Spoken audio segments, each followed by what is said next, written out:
ہمارے پرانے تعلق والے ذمہ دار گھرانے کی بچی کہا جی مولانا صاحب چلو ماں باپ جہاں کر دیں ٹھیک ہے، ہمارا سر جھکا ہوا ہے، اتنا تو دیکھ لیتے انسان کا بچہ ہوتا ہے، ایک شرابی کے ساتھ میری شادی کر دی، عمر گزر گئی میری روتے روتے، فیملی میں ہی کرنا تھا تو کوئی اور شریف بچہ دیکھ لیتے، مجھے صرف فون پہ کہا گیا کہ واسی تیری منگنی کر دیتی ہے تو فلانی تاریخ نو تیری شادی، اور وہ شرابی تھا میرا، آج تک وہ شراب پیتا۔ یہ وہ دکھتے ہوئے مسائل ہیں جن کو ہم دین کی روشنی میں دیکھتے ہی نہیں ہیں، اپنے رواج کی روشنی میں دیکھتے ہیں، ہمارا رواج کیا ہے، ہمارا دستور کیا ہے، اس پر ہم چلتے ہیں۔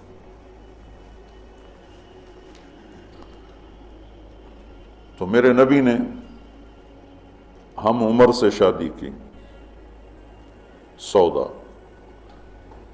عمر سے بڑی سے شادی کی، خدیجہ، کم عمر سے شادی کی باقی ساری بیگمات، خاص طور پہ حضرت عائشہ، مطلقہ سے شادی کی زینب، بیوہ سے شادی کی خدیجہ، حفصہ، کنواری سے شادی کی عائشہ رضی اللہ تعالیٰ عنہ، مالدار سے شادی کی خدیجہ، غریب سے شادی کی جویریہ، باندی ہو کر آئی ہیں، ہمسر سے برابری میں شادی کی ام سلمہ، ام حبیبہ، اپنے خاندان میں شادی کی عائشہ، ام حبیبہ، ام سلمہ، یہ حفصہ، یہ قریش ہیں، خاندان سے باہر قوم میں شادی کی جویریہ، میمونہ، قوم سے بھی باہر یہود میں شادی کی صفیہ رضی اللہ تعالیٰ عنہ۔ یہ کتنی نسبتیں ایک عورت کی بن سکتی ہیں، ان سب میں میرے نبی نے شادی کی، اور آپ حیران ہوں گے اپنی 3 بیٹیاں بنو امیہ کو دیں جن کے ساتھ جانی دشمنی، ابو العاص کو حضرت زینب، ابو العاص بن ربیع بن امیہ بن حرب، اور عثمان بن عفان بنو امیہ، تو پہلے حضرت رقیہ کا کیا، پھر ام کلثوم کا کیا، اور علی اپنے گھر کے تھے، خاندان کے تھے، تو ایک فاطمہ کا رشتہ ان کے ساتھ کیا، اور حضرت عثمان کے نکاح میں جب حضرت ام کلثوم کا بھی انتقال ہوا تو آپ نے فرمایا میری 100 بیٹیاں ہوتی اور اس طرح مرتی، 100 کی 100 عثمان کے نکاح میں دیتے۔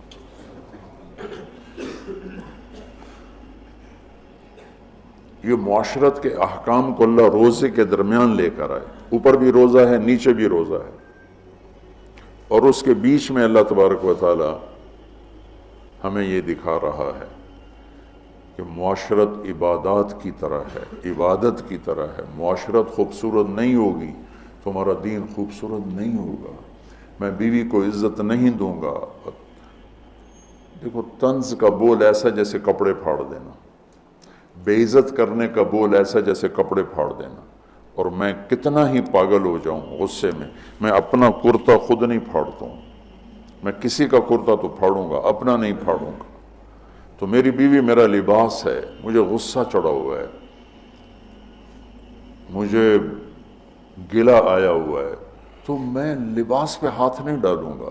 یہ میں کیا کہہ رہا ہوں کہ میں بیوی کی دل شکنی نہیں کروں گا، بیوی خامند کی دل شکنی نہیں کرے گی، برداشت کریں گے، تب جا کر یہ رشتہ خوبصورت ہوگا۔ دنیا میں کسی بھی رشتے کو باقی رکھنے کے لیے برداشت کے سوا کوئی قانون نہیں، اور اس رشتے کے لیے برداشت سب سے زیادہ ہے کہ برابری کا رشتہ ہے، کبھی خامند گرم کبھی بیوی گرم، تو دونوں ہی گرم تو پھر آگ بھڑکے گی اور بڑھتی چلی جائے گی۔ ایک بچہ مجھے آ کے ملا ملتان سے، ٹاپ کیا اس نے پورے پنجاب میں FSC میں، تو کہا جی میں 2 دفعہ خودکشی کی کوشش کر چکا ہوں۔ میں نے کہا تم اتنے پڑھنے لکھنے والے بچے تم کیوں خودکشی؟ کہا جی میرے ماں باپ دونوں آپس میں اتنا لڑتے ہیں کہ ان کی لڑائی سے بددل ہو کر میں نے 2 دفعہ خودکشی کی کوشش کی۔ تو میرے نبی نے 11 گھر آباد کر کے ہمیں زندگی سکھائی ہے کہ اس خوبصورت رشتے کو کیسے نبھانا ہے۔ اس خوبصورت رشتے کو عبدالحی صاحب رحمۃ اللہ علیہ، ڈاکٹر عبدالحی، مفتی تقی صاحب کے شیخ اور رفیع صاحب کے، ان کی کتاب میں واقعہ میں نے پڑھا کہ ایک مرید کے ہاں گئے تو کھانا بڑا پسند آیا، تو فرمایا کس نے پکایا؟ کہا جی بیگم نے کہا بلاؤ۔ ان کی بیگم آ گئیں تو ان سے فرمایا کہ بیٹی آپ کا کھانا بہت بڑھیا تھا، تو بہت اچھا لگا، آپ کا شکریہ ادا کرنا تھا۔ تو وہ زارو قطار رونے لگی۔ تو ڈاکٹر صاحب نے کہا اس میں رونے کی کیا بات ہے؟ کہا جی آپ کے مرید کے پاس 30 سال ہو گئے، کبھی ایک لفظ اس نے تعریف کا نہیں کہا، 30 سال میں ایک لفظ کبھی نہیں سنا کہ ماشاءاللہ بہت اچھا۔ ایک دوسرے کی تعریف کرو، بیوی خامند کو دیکھے تعریف کرے، خامند بیوی کو دیکھے تعریف کرے۔ اچھا لباس پہنا ہے تعریف کرو، اچھا لباس پہنا ہے بیوی کے آپ بڑے اچھے لگ رہے ہیں، خامند کے آپ بڑی اچھی لگ رہی ہیں، اور ایک دوسرے کے لیے تیار ہو کے رہو۔ ایک تزینوا لنسائکم، اپنی بیویوں کے لیے زیب و زینت اختیار کرو۔ حضرت ابن عباس فرماتے ہیں کہ میں اپنی بیوی کے لیے خاص طور پہ زیب و زینت اختیار کرتا ہوں، چونکہ جیسے میری بیوی میرے لیے میک اپ کرتی ہے، میں اپنی بیگم کے لیے میک اپ کرتا ہوں۔ اب اتنے بڑے بڑے پگڑ تم نے باندھے ہوں تو تمہاری بیوی ویسے ہی ڈر جائے گی۔ اور لمبے لمبے چوغے وہ جو مولانا عبدالغفور صاحب کے شاگرد ہیں، وہ دیکھ کے لگتا ہے جن آ رہے ہیں۔ اسلام کو اس طرح خوبصورت کر کے پیش کرو کہ دیکھنے والوں کو کشش محسوس، دیکھنے والوں کا بول ایسا بولو۔ لباس دو کام کرتا ہے، ایک خوبصورت بناتا ہے، ایک عیب چھپاتا ہے۔ یہی کام اپنی بیوی کے لیے کرو، اس کے لیے زندگی کو خوبصورت بناؤ، اس کی کمیاں چھپاؤ۔ وہ خامند کے لیے کرے کہ اس کی کمیوں کو چھپائے، اس کی زندگی کو خوبصورت بنائے، تب یہ سارا کچھ لفظ لباس ہے۔ تیسرا دن ہو چکا میں آپ کو لباس لباس لباس پر کہ یہ بہت اہم مضمون ہے۔ آپ سب اب فارغ ہونے والے وقت کے زیادہ قریب ہو چکے ہو، ابتدائی سالوں سے آگے انتہائی سالوں میں آگے، اب سب کی بہتوں کی شادی ہو چکی، بہتوں کی اور انشاءاللہ اب سب کی ہو جائے گی۔ تو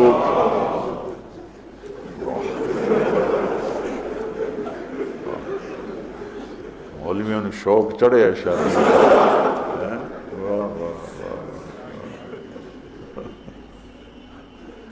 ہاں کرو، لیکن جو میں سبق یاد دلا رہا ہوں اسے یاد رکھنا۔ بچوں، حسن سلوک کے بغیر کوئی گھر آباد نہیں رہ سکتا، اچھے اخلاق کے بغیر کوئی گھر آباد نہیں رہ سکتا۔ پھر اللہ تعالیٰ نے تشبیہ دی ہے، نساؤکم حرث لکم فأتوا حرثکم انا شئتم وقدموا لانفسکم۔ تمہاری بیوی تمہاری کھیتی ہے۔ کیا تشبیہ ہے خوبصورت دوسری، وہاں لباس یہاں کھیتی۔ میرا زمیندار گھرانے سے تعلق، لہذا بچپن سے کھیتی کو ہوتا بھی دیکھ رہے ہیں اور کیسے اس پہ جان لگتی وہ بھی دیکھ رہے ہیں۔ میں نے فزیکلی زندگی میں 4 مہینے زمیندارہ کروایا تھا 1984، یعنی پورے پروسیس سے گزرا، جیسے ایک مزدور کرتا ہے ایسے اپنے مزدوروں کے ساتھ مل کر۔ کتنی خوبصورت تشبیہ ہے۔ فصل کو ڈنڈے مارتے ہیں، کپاس کو دیکھا کوئی ذمہ دار ڈنڈوں سے کوٹ رہا ہو یا گالیاں دے رہا ہو، آم کے پودے کو لتر مارو تو پھل ہی نہیں دیتے، تیری بلانے دی۔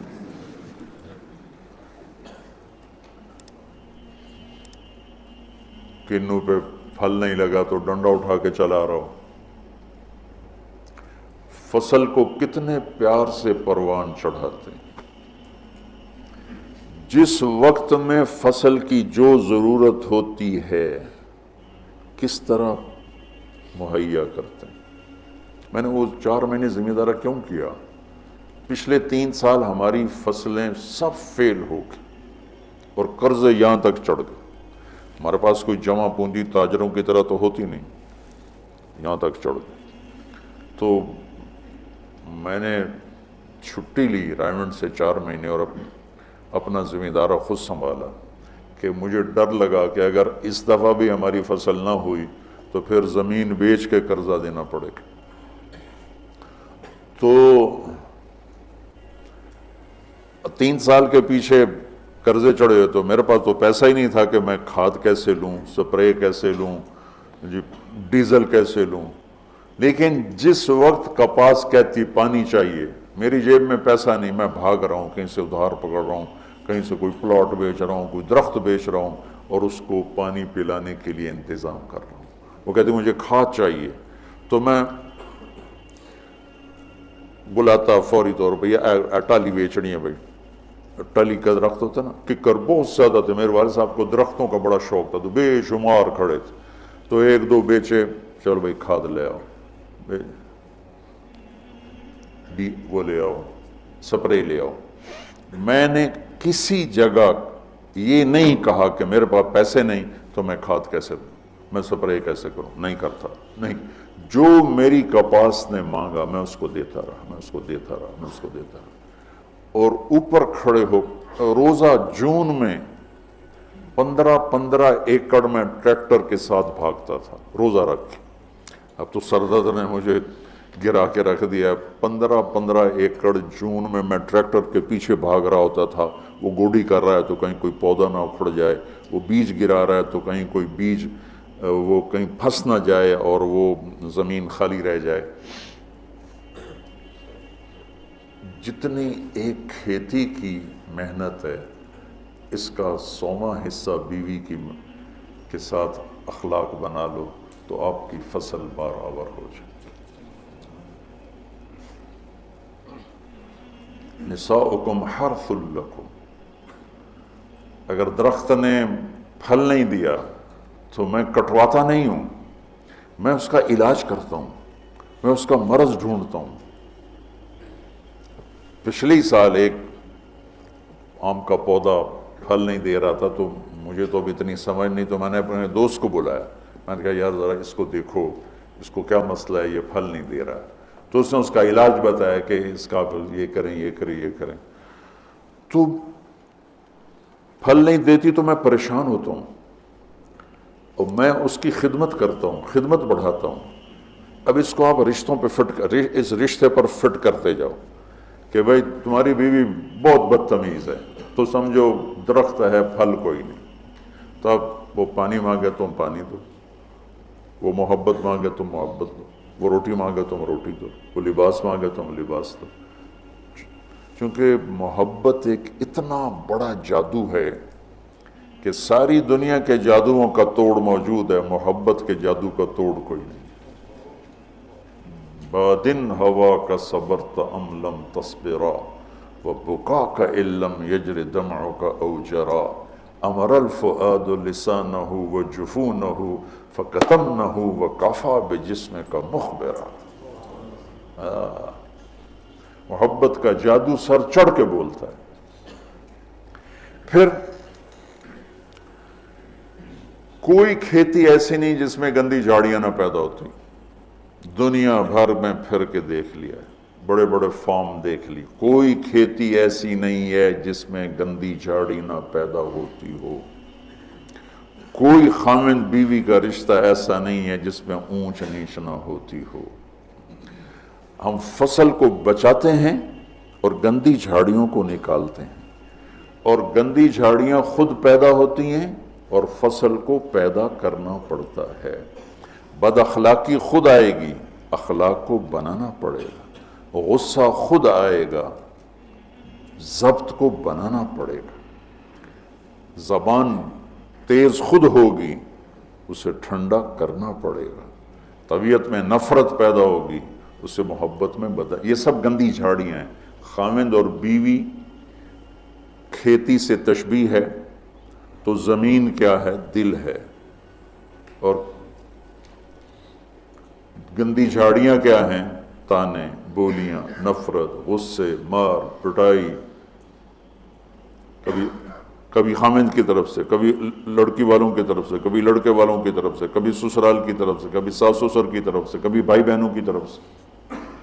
ایک بچہ بتا رہا تھا کہ میرا باپ میری ماں کو مارتا تو میرے چاچا بھی آ کے مارنا شروع کر دیتے،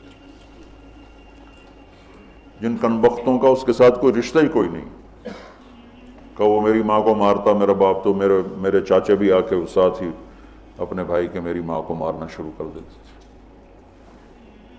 تھے۔ یہیں کی کہانی سنا رہا ہوں۔ تو گندی جھاڑیوں سے پاک کوئی فصل نہیں ہو سکتی، انہیں مارنے کے لیے الگ دوائیں ہیں، الگ محنت ہے، الگ کوشش ہے، اور پھر آہستہ آہستہ فصل کی حفاظت ہے اور گندی جھاڑیوں کو نکالنا ہے یہاں تک کہ فصل پروان چڑھ جاتی ہے۔ اسی طرح میرے بچوں، یہ غصہ، یہ نفرت، یہ بغض، یہ آپس کی عداوت، یہ وہ گندی جھاڑیاں ہیں، انہیں نکالنا پڑے گا۔ یہ زمین سے ہم بنے ہیں، ہمارے اندر گندگی خود جنم لیتی ہے، صفائی کو لانا پڑتا ہے، برائی خود جنم لیتی ہے، نیکی کو لانا پڑتا ہے۔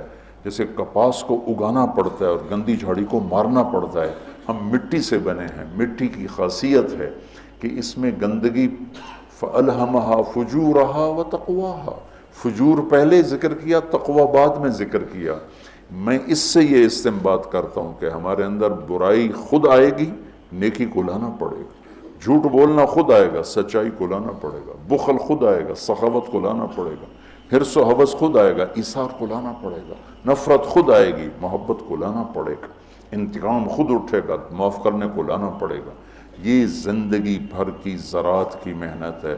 جاؤ کھیتوں میں جا کے دیکھو کہ ذمہ دار کیسے مٹی میں مٹی ہو رہا ہے اور کس طرح اپنی فصل کو اولاد کی طرح پروان چڑھا رہا ہے، اور کس طرح وہ اس میں سے گندی جھاڑیوں کو آرام سے نکال رہا ہے کہ پودا نہ ہل جائے۔ پودا، میں ہاتھوں سے 15 ایکڑ کے پلاٹ اپنے ہاتھوں سے جھاڑیاں کھینچتا تھا، وہ رمبے کھرپی سے نہیں کہ کہیں کپاس کا پودا متاثر نہ ہو جائے۔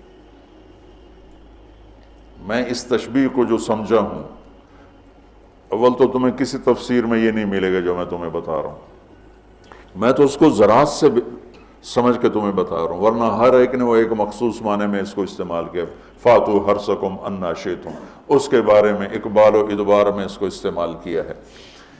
میں تمہیں بتا رہا ہوں کہ اس میں اللہ تعالیٰ یہ بھی بتا رہا ہے کہ کھیتی کو کیسے پالنا ہے اور کیسے پروان چڑھتی۔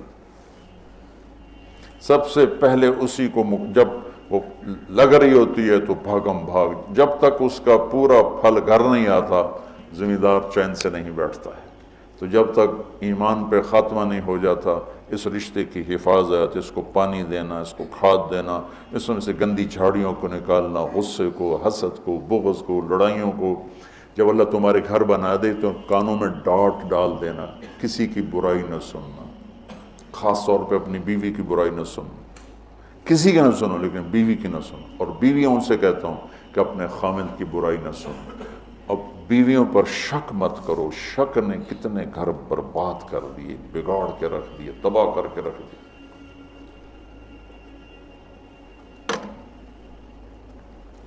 اعتماد کرو۔ نکاح کا ایک مطلب ہے عورت پر مرد کا اعتماد کرنا۔ اب یہ موبائل کا زمانہ ہے، بیویاں خامدوں کو موبائل ڈھونڈ رہی ہوتی ہیں اور خامد بیویوں کو موبائل ڈھونڈ رہے ہوتے ہیں کہ کتنے میسج کیتا، کتوں میسج آیا۔ یہ ایسی بدتمیزی، بد اخلاقی، یہ زندگی کے ماتھے پر بہت گندا بدنما داغ ہے۔ میں قربان جاؤں اپنے نبی کی سن، جو حضرت عائشہ پہ تہمت لگی کوئی ایسے نہیں لگی، بہت بڑی حکمتیں تھی پیچھے، اور سارا ماحول متاثر ہو چکا ہے، وحی بند ہے، اور میرے نبی کہہ رہے ہیں عائشہ کوئی غلطی ہوئی ہے تو توبہ کرو، اللہ معاف کر دے گا۔ ذرا اپنے آپ کو یہاں خود اپنے آپ کو بٹھا کے سوچو۔ میں قربان جاؤں، کیا ظرف ہے میرے نبی کا، عائشہ کوئی غلطی ہوئی ہے تو توبہ کر، اللہ معاف کر دے گا۔ یہ نہیں کہ غلطی بتا میں تمہیں ابھی طلاق دیتا ہوں، ابھی تیرا سر اتارتا ہوں۔ کتنی بچیاں شک کی بنیاد پہ ذبح کر دی، لڑکے شادیاں کر کے زنا کرتے ہیں، اور بچی سے پر شک پڑ جائے تو اسے جان سے مار دیتے۔ لڑکا گناہ کرے، لڑکی کرے، دونوں ہی بشر ہیں، دونوں ہی انسان ہیں، اس سے بھی خطا ہو سکتی، اس سے بھی ہو سکتی۔ بیٹی سے خطا ہو جائے تو غیرت پہ زد پڑ گئی لہذا اسے ذبح کر دو، اور بیٹا شادیاں کر کے بھی منہ کالے کرتا رہے تو کوئی نہیں جی چھوڑ چک کرنا۔ یہ میرے ماحول کے آگ ہے جو بھڑک رہی ہے، کسی سے بھی خطا ہو سکتی، بشر ہے، یہ بھی بشر ہے، یہ بھی بشر،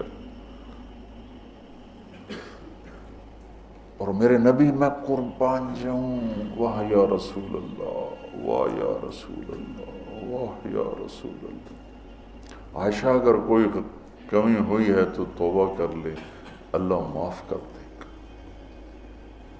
اللہ اکبر، سوچو تو صحیح، اس سے زیادہ کوئی عورت کو کون عزت دے گا؟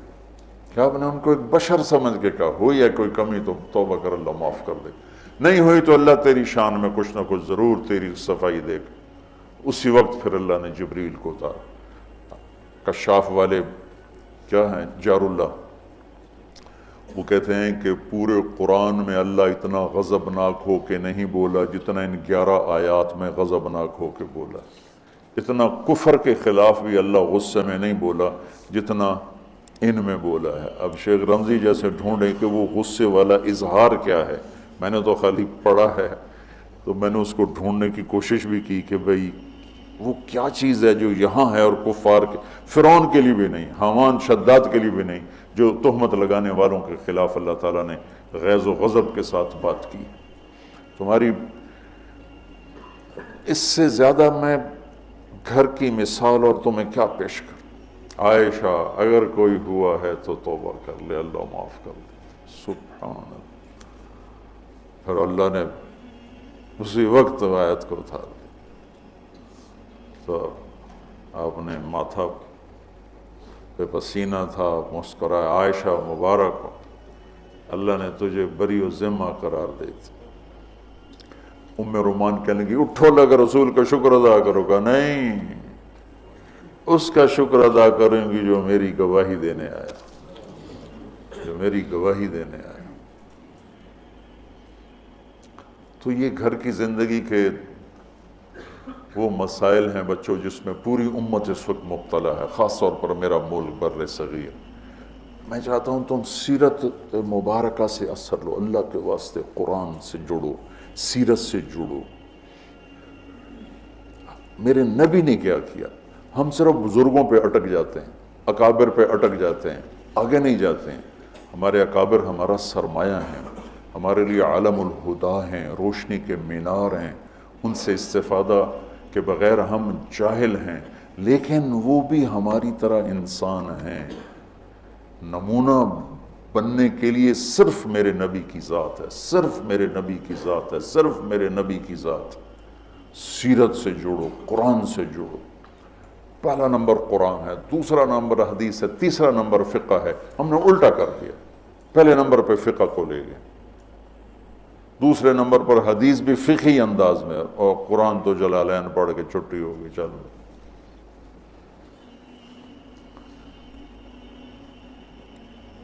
تو میں چاہتا ہوں دنیا سے جانے سے پہلے اللہ میرے ذریعے سے ایک ایسا طبقہ تیار کر دے جو قرآن سے جڑا ہوا، جو حدیث سے سیرت سے جڑا ہوا۔ ایک ہے فقہ الحدیث، فقہ السنہ، ایک ہے فقہ السیرہ۔ میں یہ چاہتا ہوں، فقہ السیرہ چاہتا ہوں۔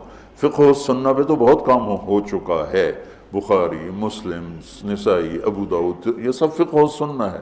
فقہ السیرہ کہ میرے نبی کی زندگی سے مجھے کیا روشنی ملتی ہے، وہ چاہتا ہوں۔ اللہ تعالیٰ مجھے بھی دے دے، اللہ آپ کو بھی دے دے۔